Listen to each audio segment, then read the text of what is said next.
site de Gampela, nous sommes sur le site comme ça. Ça fait une production de 5 hectares de maïs. Le nom de la variété, c'est le Barca. C'est le Barca qui est un cycle court plutôt. Sa spécificité, on va dire que le Barca, c'est d'abord, sa couleur, c'est de couleur blanc. Je ne sais pas si on le connaît ou pas. Les grains sont de couleur blanc. Ça, c'est un. Deuxièmement, au niveau de la consommation, en tout cas, c'est très bien apprécié. Et au niveau du rendement, on va dire que dans les zones où il ne pleut pas beaucoup, c'est une variété qui est apte. Par exemple, le centre, ici, là où on se trouve, là, la variété est appréciée. Donc, voilà pourquoi nous mettons la variété sur le terrain pour amener d'abord ceux qui utilisent la variété locale toujours à venir voir la différence entre la variété locale et la variété améliorée. Chaque année, nous faisons des visites commentées dans nos champs pour attirer la population, pour qu'ils puissent venir voir la différence des variétés améliorées et des variétés locales. On n'a pas dit que le local n'est pas bon, non, mais il y a toujours des avantages à quelque part. Bon, en termes de production, à l'hectare, si on s'applique bien, on respecte, on va dire, les techniques sur le terrain, on applique bien les engrais, on peut avoir au moins 3 à 4 tonnes à l'hectare. 3 à 4 tonnes à l'hectare, on peut l'obtenir.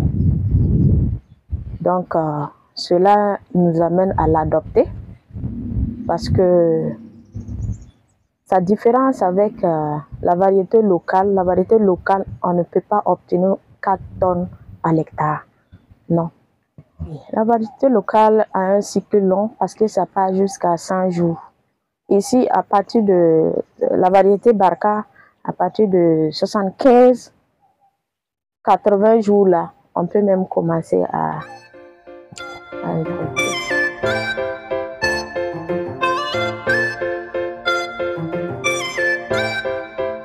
encourager nos braves chercheurs parce que chaque jour, ils se battent pour que nous, les producteurs, nous soyons dans les conditions. Et ce que nous allons dire, on va se mettre main dans la main d'abord pour accompagner ces chercheurs aussi à nous accompagner parce qu'on en a besoin. Nous apprécions ces variétés vu le rendement. À cause de ces variétés améliorées, nous pouvons obtenir au moins 4 tonnes à l'hectare. Cela veut dire que si on peut avoir d'autres variétés qui ont de hauts rendements avec un cycle court, cela va nous amener à atteindre l'autosuffisance alimentaire. Parce qu'on remarque au jour d'aujourd'hui que nos portions de terre sont en train de diminuer. Voilà l'immobilier qui est en train d'avancer. Chaque jour, on construit. On n'a plus de terre vaste pour pouvoir cultiver. Donc, si on arrivait à trouver des variétés qui ont un cycle court avec un rendement élevé, je pense que cela est un avantage pour nous, les producteurs, en termes d'investissement et en termes d'atteinte d'autosuffisance alimentaire.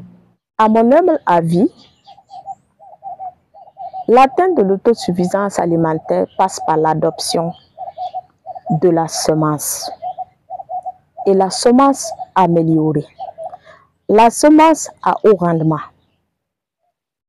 les semences qui ont un court cycle avec un rendement élevé.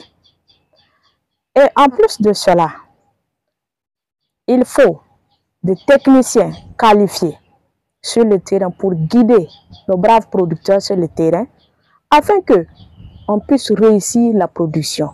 Et en priant Dieu, parce qu'on ne contrôle pas les fléaux climatiques. Donc pour cela, ça est dans les mains de Dieu. En priant Dieu qu'on ait assez de pluie, qu'on n'ait pas des ravageurs, pour qu'on puisse atteindre l'autosuffisance l'autosuffisance alimentaire ensemble. L'autorité fait des efforts. L'autorité fait vraiment des efforts. Mais,